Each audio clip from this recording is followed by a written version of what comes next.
Bueno, buenas tardes y bienvenidos y bienvenidas a un nuevo ciclo de charlas virtuales del Máster en Business and Management en Europa América Latina, organizado por el Alma Mater Studiorum Universidad de Bolonia. En esta oportunidad vamos a hablar de FinTech and Digital Business. Tenemos la presencia aquí con nosotros de Angelo Manaresi, él es profesor de la Universidad de Bolonia y también doctorado de la London Business School. Y contamos también con la presencia de Sebastián Camiser. Él es el director de marketing en Ping y consultor en Tienda Cripto. También es profesor de negocios digitales y marketing digital, y es especialista en empresas tecnológicas, Web3, cripto y fintech. Les recordamos que esta charla está siendo grabada, y también va a estar hecha, va a estar hablada tanto en español como en inglés y en italiano. Cualquier duda o consulta que tengan pueden hacerla en cualquiera de los tres idiomas a través de nuestro chat, y le vamos a estar respondiendo al finalizar la charla. Ahora sí, le doy la palabra a nuestro profesor, Angelo Manaresi. Ok, gracias Catalina, buenas tardes a todos y todas. Es un gran placer hablar hoy con Sebastián Camiser porque él es un experto de temas que influyen a todo el negocio de todo tipo de sectores. No es solo un tema de bancos, por ejemplo, porque FinTech y las tecnologías de artificial intelligence, tecnología informática, está desarrollando muy veloz, y por lo tanto son muchos los sectores y las empresas que son afectadas por eso. Por lo tanto, gracias Sebastián. Nosotros estamos también involucrados en una nueva maestría de Business Management en Europa, en Latinoamérica, que es una maestría de la Universidad de Bolonia en la sede de Buenos Aires. Nosotros tenemos esta branch en Buenos Aires que es muy importante para la Universidad de Bolonia, y esta maestría organiza también charlas como estas, y también em, em, encuentros con expertos de diferentes sectores. Bueno, Sebastián, gracias para estar con nosotros hoy. Eh, Tú eres un emprendedor, un manager de FinTech. Eh, Hay muchas startups en FinTech. ¿Por qué hay muchas nuevas empresas en FinTech, en tu opinión? Bueno, es súper interesante la pregunta de por qué proliferaron tantas fintechs, sobre todo en América Latina, y esto es porque, como bien lo dijiste, los bancos fueron descuidando a gran parte de su cartera, ¿no? Lo que suele ocurrir en el mundo, esto no es solo una tendencia latinoamericana, pero en América Latina es donde se siente más porque es una cuna de innovación. Lo que ocurrió fue que primero descuidaron a la gente como gente, se olvidaron de que las personas son personas. Sí es verdad que su claim, que su mensaje personal es que están cerca, de que nos quieren, de que nos quieren cuidar, pero en la práctica se ve muy poco amor de parte de los bancos. Entonces, por eso es que cuando una necesidad queda insatisfecha, es que aparecen los competidores. Entonces, las fintechs, en definitiva, son empresas de cualquier tamaño, desde muy pequeñas hasta muy grandes, que descubrieron que existe una nueva manera de hacer negocios, una manera más económica para la gente, donde no todo tiene que ser tan caro y tan exclusivo, y no todo tiene que ser tan presencial en general, porque también la pandemia exacerbó mucho el servicio de la fintech. Y por el otro lado, servicios más económicos, más inclusivos, en lugar de ser más exclusivos, y también un trato distinto, un soporte que puede ser por otros medios, no tener que estar ante un teléfono 5 horas para que un banco decida atenderte, y a lo mejor un chat o un email resuelven más rápido el problema, el cuidar realmente al cliente y el dar servicios que los bancos ni se animaron. Así que ahí eso es un poco las razones generales del por qué proliferaron tanto las fintechs. Claro. ¿cuál te parece sea la área más importante en la cual las fintech han empezado a trabajar con startups? ¿Dónde están las startups que tienen una capacidad innovadora más grande y que pueden, en un sentido, tener un impacto más fuerte en el mundo del negocio? ¿Te referís al área o al país? ¿Cómo? ¿Te referías a ¿En qué qué área? área de trabajo, que sea Bueno, bueno, cryptocurrency o otra? la industria. Bueno, súper interesante. Aparecieron distintas industrias o distintas verticales dentro de la fintech que se volvieron muy relevantes, de las que yo más vengo trabajando en los últimos años, que son payments, pagos, por el otro lado, cryptocurrency, que es la que más años de experiencia vengo teniendo, y por otro lado, que es lo que me estoy dedicando ahora, que es microloans o microcréditos. Te diría que son de las más relevantes. Puede aparecer alguna que me estoy perdiendo, de la cual quizá no soy experto a nivel vertical, pero, pero te diría que esas tres, o sea, cómo la gente paga o plataformas de pago, y en un nivel intermedio podemos hablar de tarjetas prepagas que generaron mucha inclusión, porque claro, las tarjetas de crédito no eran para cualquiera, y lo que ocurría es que la mayoría de los servicios hoy son digitales, entonces mucha gente estaba fuera del sistema. Microcréditos, donde se puede hacer que la gente llegue a un crédito que bancariamente hubiera sido impensado. Los bancos, generalmente se dice que los bancos le prestan al que no necesita, entonces aparecieron préstamos para la gente que estaba excluida del sistema.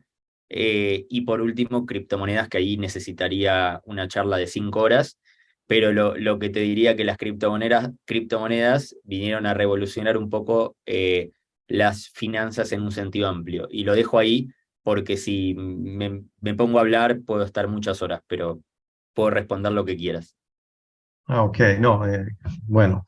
Em, uno de los temas que me parece más interesante es mm, la capacidad eh, de este tipo de fintech de cambiar también la perspectiva de consumidores por lo que se refiere a la relación con el sistema financiero. Me parece que uno de los resultados, no sé si era uno de los objetivos, pero uno de los resultados este tipo de innovación tecnológica es una diferente relación de los consumidores, de las personas normales con el sistema financiero. ¿Cómo te parece que ha cambiado este tipo de relación? Te voy a responder empezando por un ejemplo que ocurrió al menos en Argentina. En plena pandemia, el gobierno decide dar una ayuda económica a mucha gente que se llamó IFE, que eran de unos 10.000 pesos en ese momento. Pero el requisito era que la persona lo cobre en su cuenta bancaria. Y de repente se dieron cuenta que más de la mitad del país no estaba bancarizado, ¿no? Que era un problema que lo tomábamos como una variable no controlable históricamente los que nos dedicamos a trabajar con empresas, que era Argentina no está mayormente bancarizada, la gente está fuera del sistema bancario, pero justamente la mayoría de la gente, o en teoría la que iba a cobrar este subsidio, no estaba bancarizada y necesitaba estar bancarizada. En plena pandemia, la gente no podía ir físicamente a un banco, entonces ahí apareció una incompatibilidad aparente entre el estatus de la tecnología o la bancarización y cómo se había definido la dinámica de la entrega de un incentivo o un subsidio. Entonces ahí fue cuando de repente las fintechs que habían estado ahí expectantes tanto tiempo, y sobre todo los bancos digitales que daban de alta una cuenta gratuita y muy rápidamente, proliferaron. Entonces de repente pasaron de tener 500.000 de clientes a tener 10 millones de clientes. No es que fue gracias a la pandemia, pero la pandemia aceleró la relación con las fintechs. Después se empezaron a dar cuenta que había gente que no podía salir de su casa, no solo por la pandemia, porque tenía problemas de movilidad, o gente que tenía problemas auditivos, entonces no podía ser atendida con los procesos normales porque los bancos no serían las empresas más inclusivas del planeta. Entonces, lo que ocurrió fue que se dieron cuenta que aparecieron de vuelta estas fintechs que de repente empezaron a facilitar de la vida a las personas, no tener que perder una mañana para hacer un trámite en un banco, no tener que perder 2 horas para una llamada que nunca atienden y que después se corta en el momento que aparentemente estamos por resolverlo, mágicamente 5 minutos antes de resolver el problema se corta y tenemos que empezar de vuelta. Hasta costos más transparentes, por ejemplo, eso también es una deuda de los bancos o de las empresas tradicionales donde siempre aparecen costos, no queda claro, entonces empezar a poner enfrente a hacer un poco lo que generó Internet, que es la transparencia en cierto punto. Bueno, las fintechs como están generalmente basadas en Internet, entonces no les queda otra que ser bastante transparentes. Digo bastante porque no toda fintech es buena o mala, pero sí se obligó a generar una transparencia que no estaba acostumbrada la gente. Entonces ahí viene un poco la innovación. Creo que la innovación viene desde la facilidad del servicio, la facilidad del alta, el intentar cuidar al cliente, el generar un trato más cercano, que eso se había perdido, y si no se perdió, nunca estuvo. Sí, lo impresionante es que en Europa, por ejemplo, en Italia y en otros países, la relación entre bancos y consumidores siempre fue bastante asimétrica. Desde el punto de vista estructural también los bancos fueron siempre percibidos como lugares donde uno va, entra dentro un grande edificio que parece una iglesia y habla con voz baja, ¿no? En un supermercado uno no habla con voz baja, pero en un banco sí. Y este tipo de relación muy asimétrica siempre ha sido así en la historia. Y ahora está cambiando mucho y probablemente una de las razones por la cual está cambiando es la nueva tecnología que le facilita muchísimo la relación desde el punto de vista del tiempo y no se necesita ir a bancos necesariamente para hacer operaciones. Y me parece que esto es algo bastante general y también me parece bastante parecido lo que pasa en Italia a lo que está pasando en Argentina. La diferencia quizás en Argentina me parece que los bancos tenían más problemas desde el punto de vista de manejo de moneda. Eh, Mala reputación, o sí, sea, bueno, se la han ganaron. tenido una historia un poco difícil hace unos años, pero, pero el tipo de relación está cambiando de la misma manera, me parece, ¿no? Una relación mucho más abierta, menos asimétrica, más equilibrada en un sentido. Sí, es correcto. Bueno, la historia de los bancos en Italia es un poco más antigua que la de Argentina, lógicamente. Italia, bueno, nada, los bancos básicamente salen de ahí. Entonces quizá la tradición bancaria tiene mucho más respeto que lo que ocurre en América Latina o en Argentina, donde los bancos en general nunca funcionaron para la gente. Entonces hay menos amor hacia el banco y es por eso que cada vez que un banco pierde un cliente, la gente lo siente también como algo feliz, ¿no? Entonces, los bancos que deberían ser el motor de la economía, el motor de la creación secundaria de dinero, no ocurre como tal y realmente se siente la falta de ética y la falta de cuidado del cliente. Creo que lo que más duele es el sentirse uno más y esto de que no logran jamás hacernos sentir parte del negocio, ¿no? Porque en definitiva un negocio está cuando todos ganan. No hay negocio cuando uno gana y el otro pierde. Entonces, La fintech no es que sea la Madre Teresa de Calcuta, ni tampoco es que sea la solución al mundo. Simplemente es la nueva manera de hacer negocios, es una nueva manera de hacer negocios donde se busca que ambas partes salgan ganando. Es simplemente eso. Después hay fintechs que son poco éticas y otras que son más éticas. Pero aún así, la fintech realmente está ocupándose del público que el banco descuidó. Sí, los bancos dejaron un espacio libre para innovación y en muchos sentidos espacio para construir una nueva relación con consumidores, que es una relación que estaba bastante mala. Podemos hablar efectivamente también de los problemas en FinTech. ¿Cuáles te parece sean los problemas más grandes en FinTech?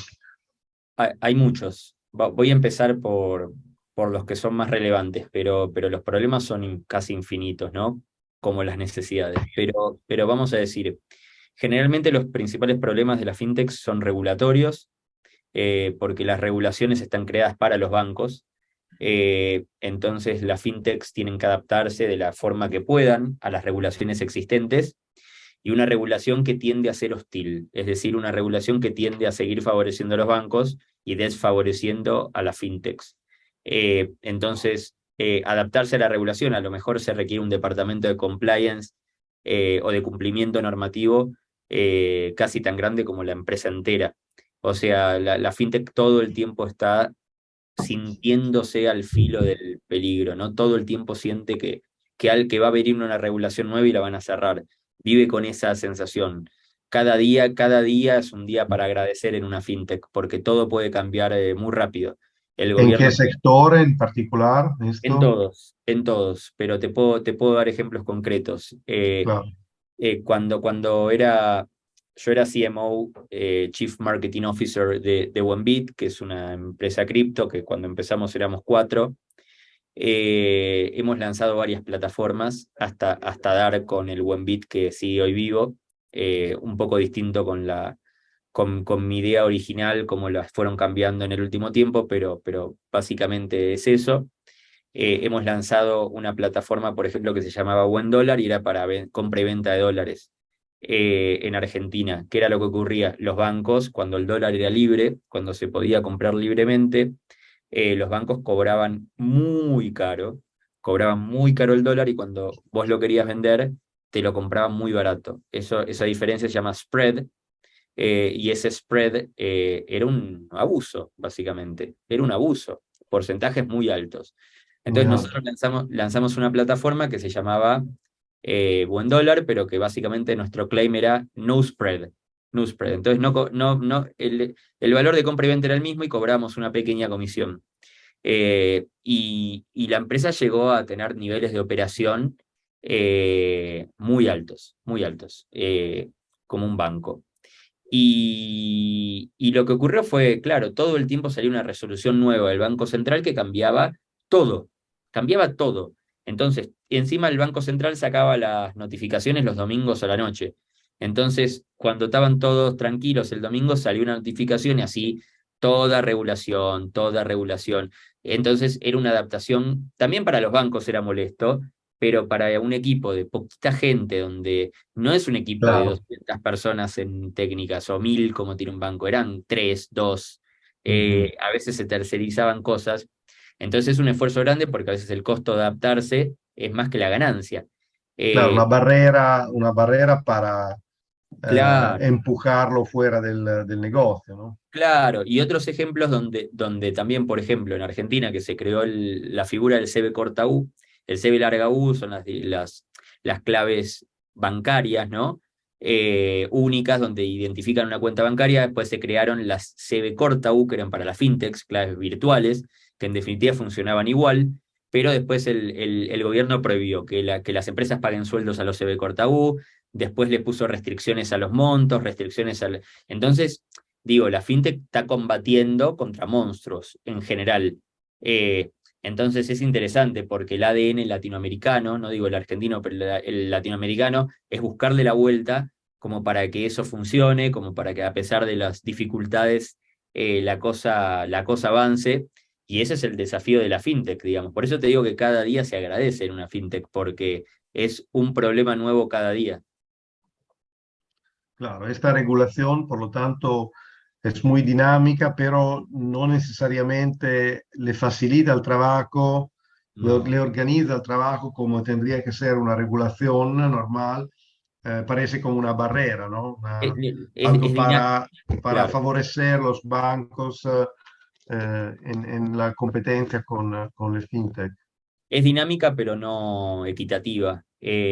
O sea, lo que hace es complicar. También es cierto que genera a veces que algunas fintechs que no son muy éticas caigan, lo cual a veces no es malo en todos los casos, pero bueno, a veces se pide mayor información de usuarios, se pide mayor cantidad de reportes, se piden muchísimas cosas que hace que la fintech esté más preocupada por la regulación que por lo que tiene que hacer.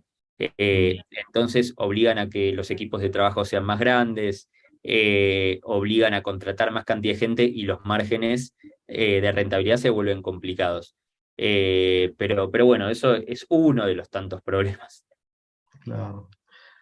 Eh, desde el punto de vista de comportamiento no ético, cuáles son los ejemplos, sin necesariamente hablar de nombres de compañías, de empresas, pero cuáles son los típicos comportamientos no éticos en la fintech de diferentes sectores? ¿Puede Sí, claro. darnos unos Por, ejemplos? por supuesto, te voy a contar algo concreto. Te voy a contar quién lo hace de manera ética y no te voy a contar quién lo hace de manera no ética. Actualmente, yo estoy trabajando ahora estoy en México, en una empresa de microcréditos, que fue una industria que yo critiqué durante toda mi vida, porque me parecía que la empresa de microcréditos se abusaba, ¿no? de las personas con mucha necesidad, dando créditos a tasas exorbitantes. Pero el problema mayor no era ese. O sea, esa era mi visión estando en otro tipo de fintech.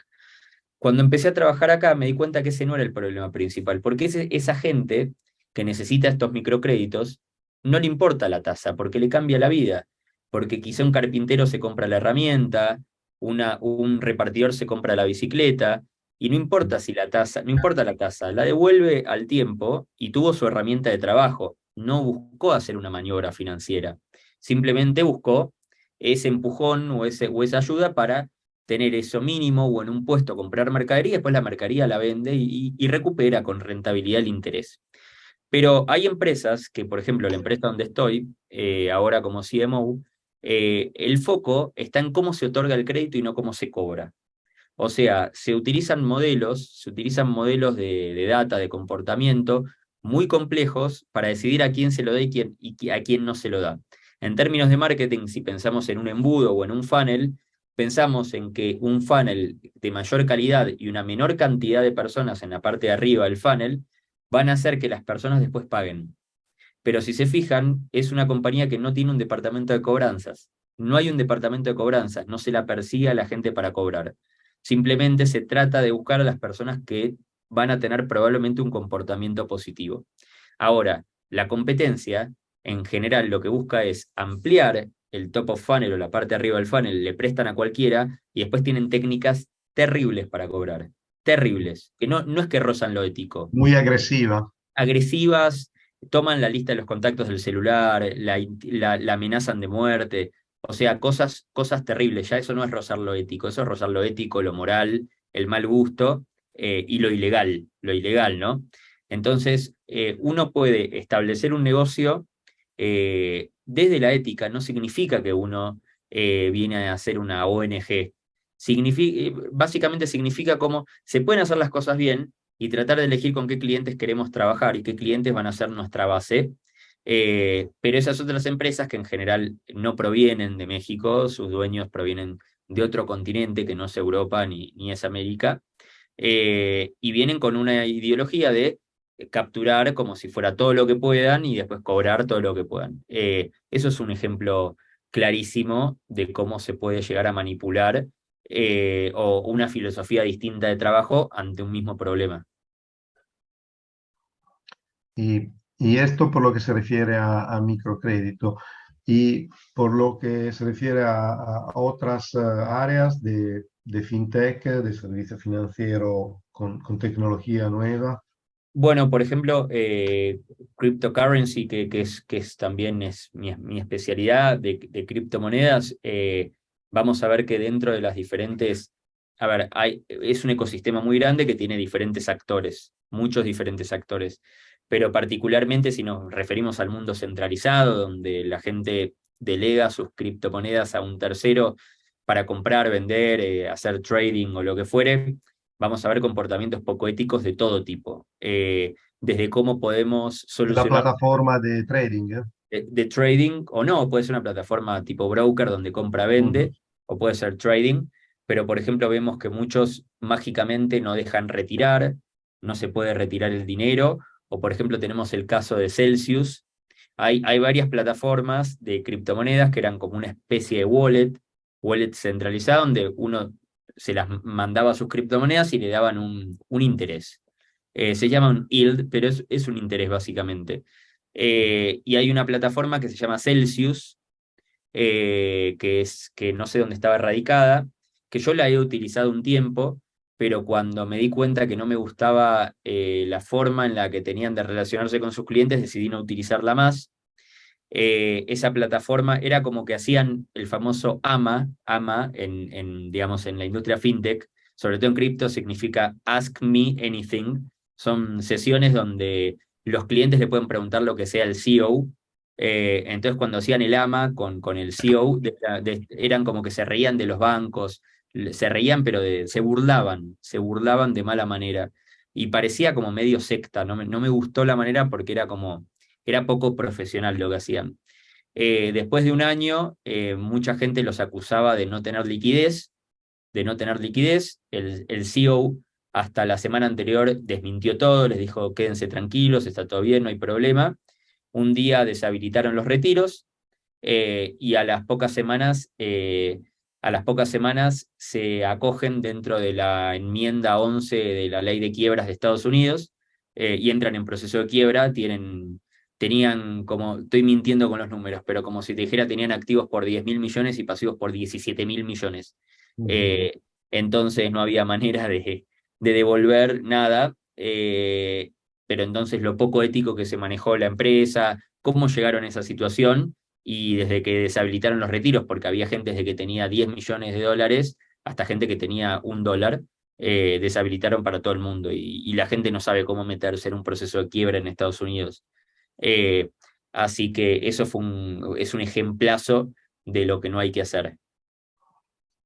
Claro, el problema de cuando un sector empieza es que muchísimas nuevas empresas entran y después hay como una reestructuración y hay una concentración, unas empresas crecen, otras fallecen y el problema es que en este proceso muchas veces los consumidores, los clientes de unas de estas empresas van a perder, en este caso, dinero, van a perder los productos. Eh, este es un problema que muchas veces hay en un sector nuevo, ¿no? Que entran todos y es bastante caótico el proceso. En este caso, me parece que hay una falta de no de credibilidad, más de claridad en un sentido en este sector, porque, por ejemplo, hay muchos jóvenes, personas jóvenes que entran dentro, están bastante convencidos de la necesidad de hacer negocio en sectores como el fintech, pero hay una parte muy grande de la población que tiene como miedo porque no entiende bien qué pasa, ¿no? no solo con criptomoneda, también con otros tipos de servicios financieros de fintech. ¿Cuáles son los problemas de comunicación en un sentido para clarificar qué pasa y cuáles son las oportunidades? No a los chicos de 20 años, pero a personas de 30, 40, 50, 60 años. Mira, te lo voy a responder de esta manera. La falta de educación no tiene que ver con la edad.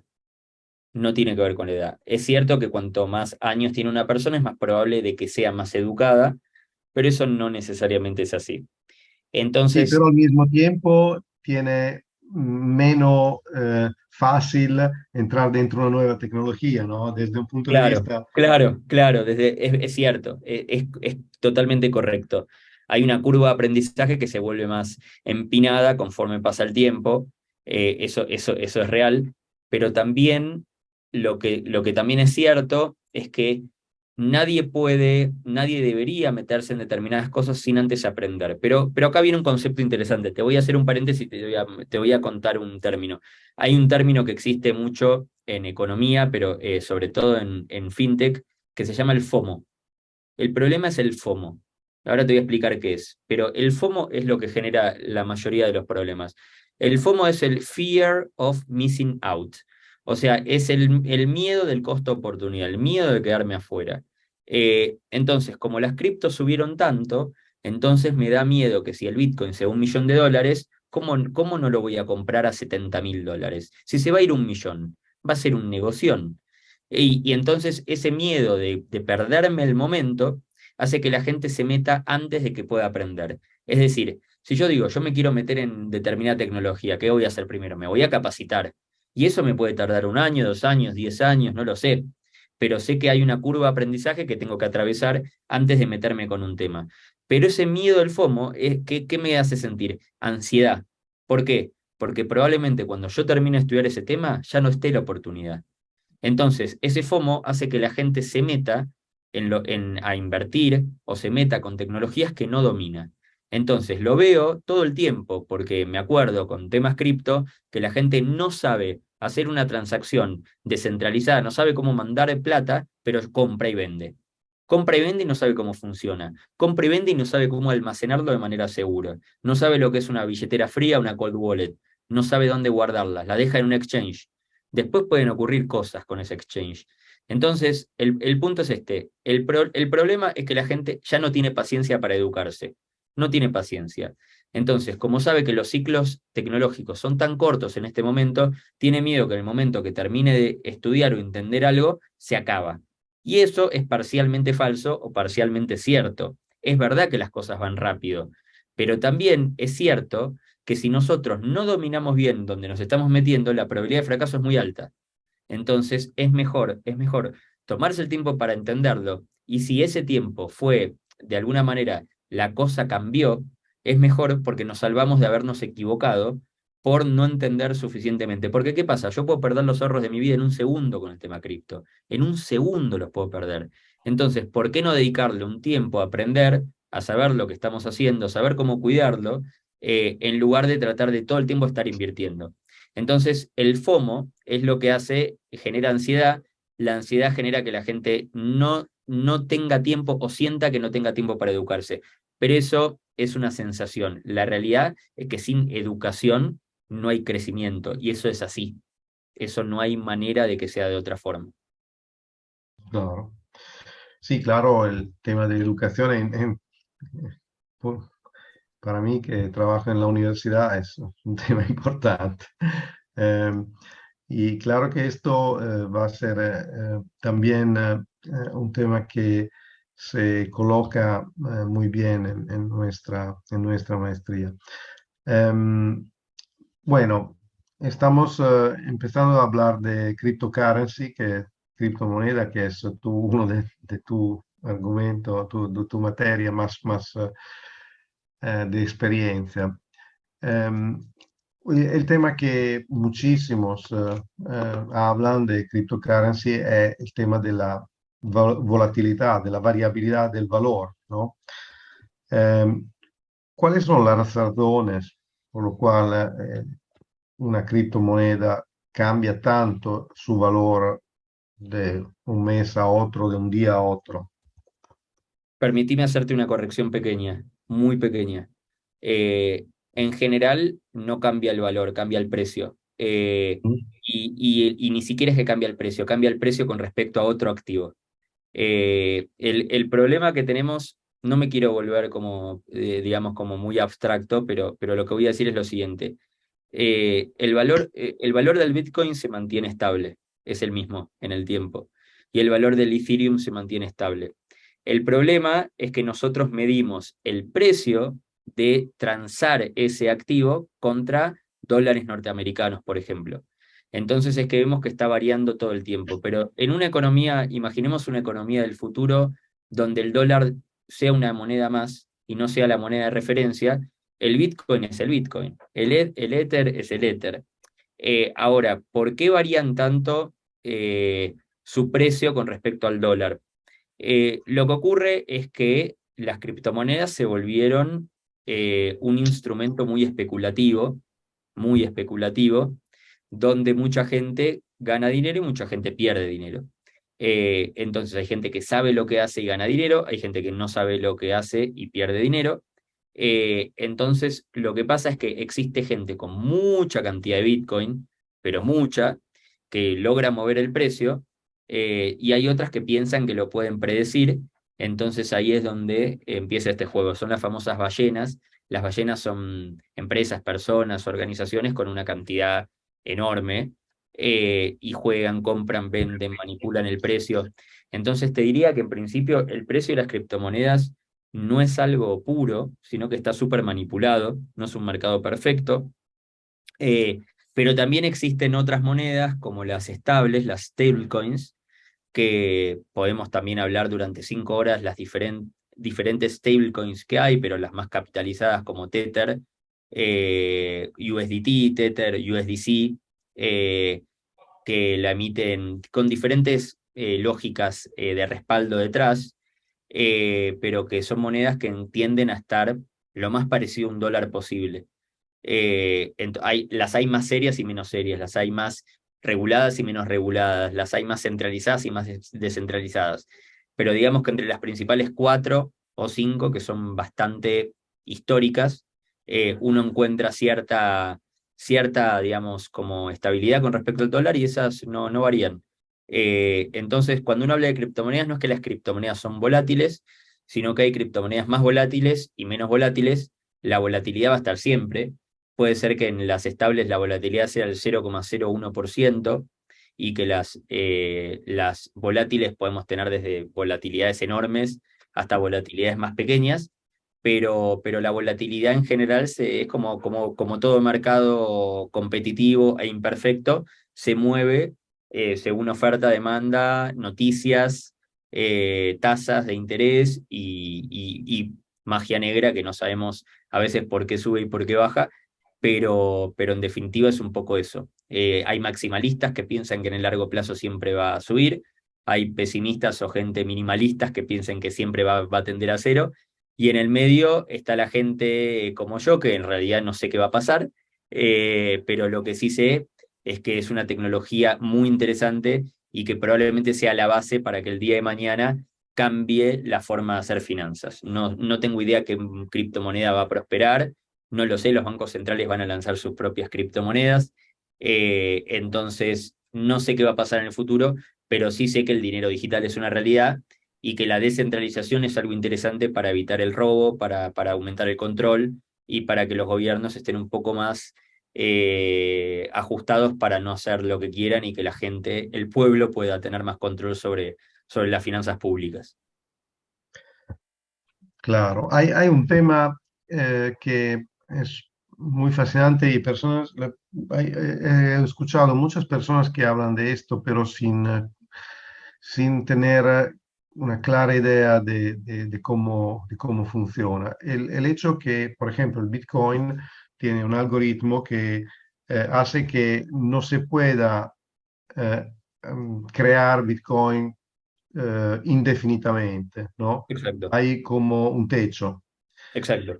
Em, esto, ¿cómo afecta la criptomoneda? El hecho que haya un número máximo de Bitcoin que se Exacto. puede crear, que se puede...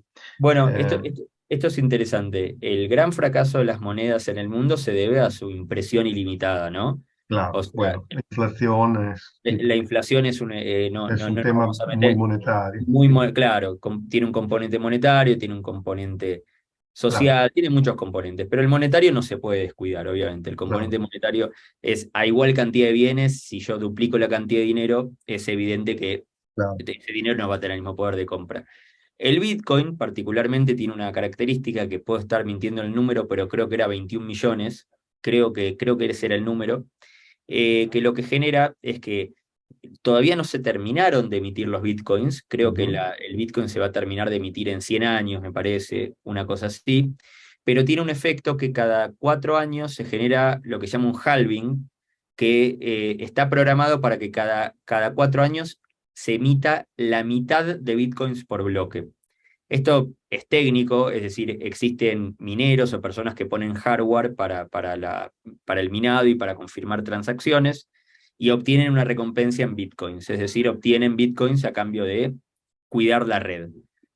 Cada año la complejidad de minado se duplica, quiere decir que se pueden generar la mitad, entonces asintóticamente el gráfico da que en un momento ya se va a minar muy poquito. O sea, digo, es infinito el minado, pero ya va a haber un momento que se va a minar 0,0000 algo de Claro. Bitcoin y va a estar lo que esté. Entonces se dice que al no haber mayor impresión o cada vez se imprimen menos Bitcoins, entonces es una moneda que es una moneda deflacionaria. Entonces tiene ese efecto donde nadie puede imprimirse Bitcoins para lo que quiera, no se genera ese efecto de impresión ilimitada. Eso es algo muy interesante y muy positivo porque también juega con la escasez del bien, ¿no? La escasez del activo es un activo escaso. Nunca va a haber más que los bitcoins que se van a emitir. Entonces, si tú tienes un bitcoin, sabes que eso va a ser la misma proporción sobre la base monetaria completa o la base de bitcoins completa. Y siempre va a ser eso. Después el precio con el dólar es muy especulativo, pero ese es el efecto que tiene. Pero no todas las criptos son así. Este sí el bitcoin. Después hay monedas que no tienen límites. Entonces, Claro, por esto eso, me parece una diferencia muy importante, porque por un lado, una cripto que tiene un número máximo de monedas, tiene este efecto de ah, deflacionario, en un sentido, o no inflacionario. Pero correcto. las otras, varias, muchas, la mayoría, me parece, no soy un experto, pero me parece que la mayoría tienen una posibilidad casi limitada de creación.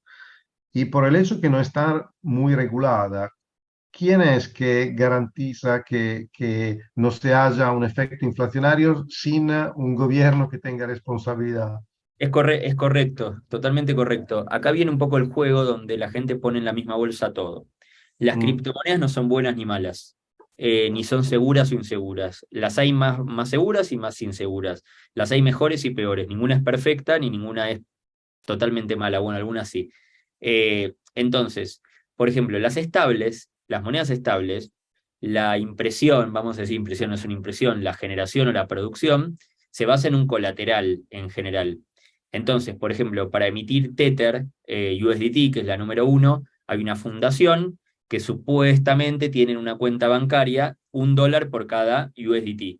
Entonces, para emitir nuevos USDTs, hay que meter $1 en esa cuenta bancaria. Después se mm, descubrió que no son dólares, que también hay bonos del tesoro, que también, bueno, no importa, mm. un tema que van a tener que resolver en su momento. Pero existen otras que sí lo tienen, como USDC, que digamos, respaldado por una organización que se llama Circle, eh, que ellos efectivamente sí tienen esos dólares y además está auditado, entonces esas tienen una auditoría muy, muy precisa, pero esa moneda es muy popular, pero se volvió un poco polémica porque es bastante censurable. Digo, el gobierno de Estados Unidos, a través del Poder Judicial, ha logrado censurar wallets. Entonces, pierde esa cosa de la incensurabilidad que tienen las cripto. Y así podemos contar varias. El DAI, que es muy interesante porque es descentralizada, es una estable, está colateralizada por otras criptos. Entonces, tienen un mecanismo muy interesante donde para poder emitir un DAI hay que guardar una cierta proporción de otras criptomonedas que se votan en una DAO. Bueno, ahí hay mucho más por explorar. Entonces, es interesante la forma en la que se producen las criptomonedas, dependen intrínsecamente de su, como dijiste, de su algoritmo, en realidad tiene que ver con su contrato, ¿no? Es como un contrato que es inviolable, en general es inviolable, no se puede alterar. Hay una parte donde se puede evolucionar, pero el ADN de la blockchain no se puede cambiar. Entonces ocurre que cuando algo es muy disruptivo o hay que cambiar, se abandona y se forquea, o sea, se abandona, se duplica y se empieza de vuelta con cambios. Esto fue lo que pasó con Ethereum el mes pasado, que cambió la forma en la que se genera el Ethereum. Antes había que tener placas de video, hardware, era lo que llamaba Proof of Work, y ahora se cambió por el Proof of Stake, es decir, ahora se pueden generar con todo el proceso para generar, pero ahora hay que tener Ethereum, o sea, hay que ser holder, hay que tener un nodo y hay que tener Ethereum. Ya ahora se produce a través de software y no hardware, entonces ahora hay menos consumo de energía, hay mucho por hablar ahí, que no me voy a meter en tanto tecnicismo, pero lo que te voy a decir es, cada criptomoneda tiene su manera de ser generada, tiene su límite de emisión, tiene su emisión actual, ¿no? Tiene su capitalización en el mercado, y hay que entender siempre qué estamos comprando antes de comprar. Eso es fundamental. Claro. Tengo un tema sobre el nombre, criptomoneda, cryptocurrency. Mm, Nosotros cuando llamamos un Bitcoin o otro criptomoneda es porque tenemos como una analogía con dólares, euros, pero en realidad eh, cuando el valor no es muy estable, me parece que la mayoría de las personas no lo consideran como una moneda que se puede utilizar cada día para ir al supermercado, para ir en todos los lugares para hacer compras. Me parece que lo consideran como un bond, como un instrumento financiero que se compra y se vende, pero que no está utilizado realmente para compras chicas o para compras grandes. Aunque hay casos, ¿no?, de empresas que dicen, nosotros aceptamos Bitcoin, pero en realidad me parece que aunque lo llamamos criptomoneda, cryptocurrency, no es una moneda, en realidad es un bond, me parece. Sí, una manera, a ver, vamos a la etimología de la palabra cripto y monedas. Ujú, Eh, Cripto es porque utilizan la criptografía para la seguridad, claro, son muy seguras, es muy difícil de hackear, en general más que hackeos hay errores humanos, o social hacking, que no es un hacking como que rompen algo. Y el tema de monedas tiene que ver porque vienen a funcionar como monedas, no son monedas, definitivamente que no lo son, es más como un bono, como dijiste, o como una promesa de valor. Lo que está ocurriendo es lo siguiente.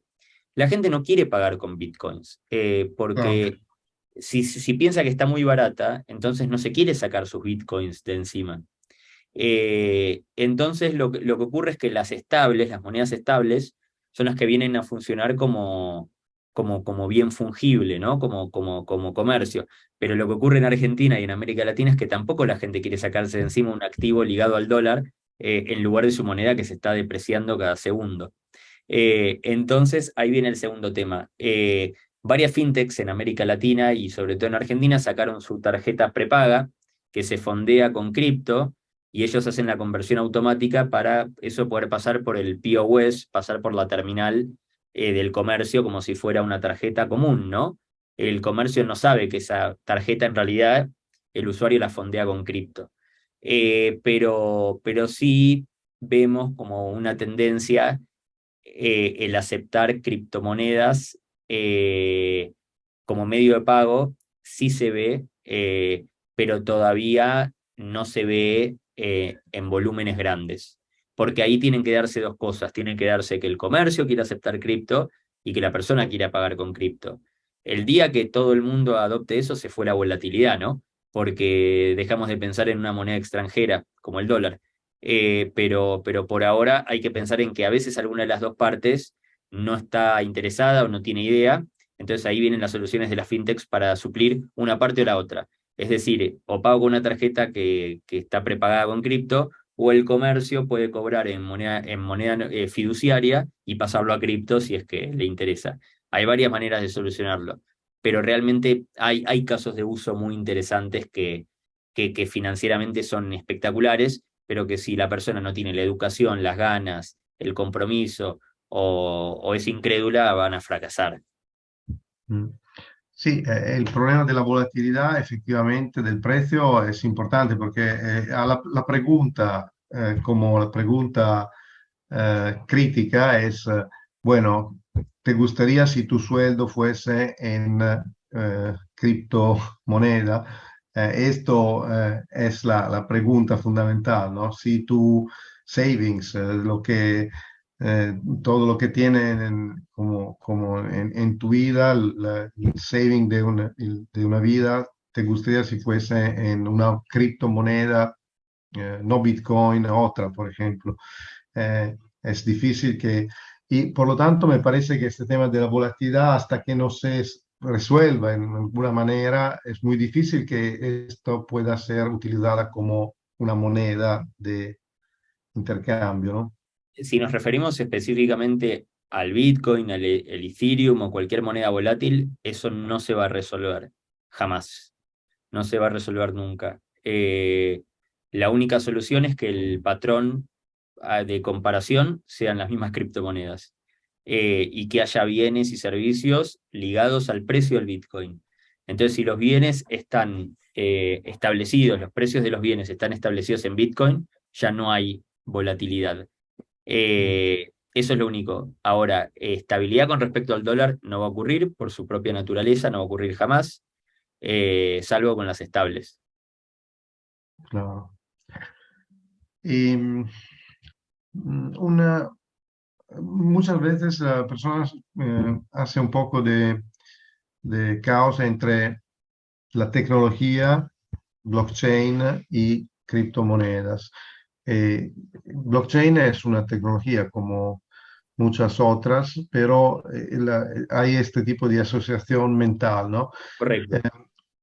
Y hay varios, no sé cuál es tu opinión, que dicen que mm, no importa lo que va a pasar con las criptomonedas, pero blockchain es una tecnología que va a ser una tecnología fundamental por todo el sistema financiero, también por los bancos que ya están adoptando para money transfer, Exacto. para hacer money transfer con un nivel de, seguridad más alto. ¿Cuál es tu opinión sobre este tema?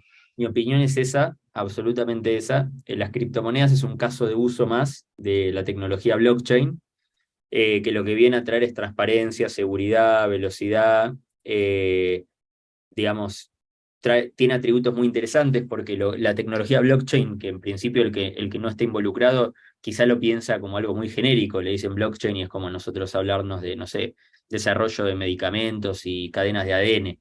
Pero la tecnología blockchain hay que pensarla como, en términos contables, digamos como si fuera un libro diario que está replicado en infinitos nodos, no son infinitos, pero son muchísimos, y cualquier discrepancia en uno de sus nodos hace que excluyan al nodo, entonces es imposible modificar registros, no hay manera.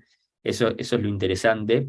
Entonces pensemos qué pasaría si el día de mañana el historial médico estuviera en la blockchain, que no se puede destruir, no se puede adulterar, puede estar disponible en cualquier parte del mundo, en cualquier momento, 24/7, o para, no sé, cuidar la cadena de suministro, o la información sobre un alimento.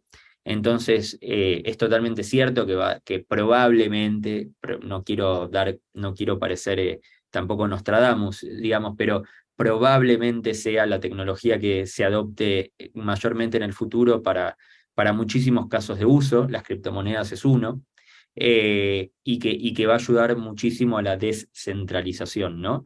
La descentralización de la información, donde la gente va a tener muchísimo más poder y seguridad sobre las cosas que haga. Entonces sí, la tecnología blockchain llegó para quedarse. Las criptomonedas, ojalá, pero son un caso de uso más dentro de una tecnología increíble. Claro. Y me parece que esto va a favorecer también el negocio internacional. Nosotros estábamos hablando antes de una maestría de comparación internacional, ¿no? De Business Management en Europa, en Latinoamérica. Y esto a nosotros nos interesa mucho porque todo lo que favorece el negocio a nivel internacional es interesante porque si hay una variable en todos los estudios económicos que se relaciona muy fuerte con el desarrollo, es el intercambio internacional de productos y servicios, ¿no? Por lo tanto, ¿te parece que esta tecnología pueda favorecer también las operaciones financieras y no financieras a nivel internacional? No solo va a favorecer, sino que va a bajar costos y va a acortar tiempos. O sea, es decir, te voy a contar algo que me pasa a mí que es súper, súper loco, que no le debe pasar a la mayoría, pero me pasa a mí, acostumbrado a trabajar con la blockchain y acostumbrado a trabajar con cripto. Entonces, me pasa que cuando hay una transacción bancaria y no llega, tengo ganas de ir a consultar la blockchain a ver dónde quedó. Y me doy cuenta que no tengo visibilidad de nada del proceso. No sé dónde está. Cuando mando dinero de un banco a otro, cuando mando una transacción internacional, no tengo idea cuándo va a llegar. Entonces me da ganas de meterme en la blockchain y ver dónde está y por qué nos aceleró y qué fue lo que ocurrió y no puedo. Entonces ya el mundo global, como ya se está hablando hace 60 años, 70 años, la globalización, tiene deudas pendientes, porque realmente el dinero, donde cada país, salvo algunas regiones, pero utilizan todas distintas monedas, y los bancos para enviar una transacción internacional, hay tres bancos que intermedian, un banco emisor, un banco intermediario, un banco receptor, comisiones por todos lados, y eso puede tardar días, semanas, y además de haber mucha comisión en el medio y no servir para montos pequeños, porque si hay un monto pequeño el costo fijo se come al monto que uno manda. Entonces acá estamos hablando de comisiones bajísimas, casi nulas, no voy a decir no son nulas porque a la red hay que incentivarla para mover algo, pero no es tan relevante, cuanto más mandes es lo mismo porque no importa el monto. En la blockchain, por lo menos de criptomonedas, no importa el monto, vale todo lo mismo. Mandes $1 o 1.000 millones de dólares, va a costarte, de costo, va a costarte lo mismo. Y después que si pones un incentivo interesante, es un concepto de gas, o no importa, quedará para otro momento, eso va más rápido todavía. Si yo estoy muy apurado, puedo hacer que eso llegue rápido, o más rápido. Entonces, definitivamente que va a cambiar la forma de muchas cosas. Ahora, en el día a día, eso se va a ver reflejado quizá a través de empresas donde van a custodiar nuestras propias criptomonedas, porque la gente no sabe lo que hace, porque la gente no tiene tiempo, entonces es como va a ser como pagar con Mercado Pago. De hecho, Mercado Pago en Brasil incorporó ya criptomonedas.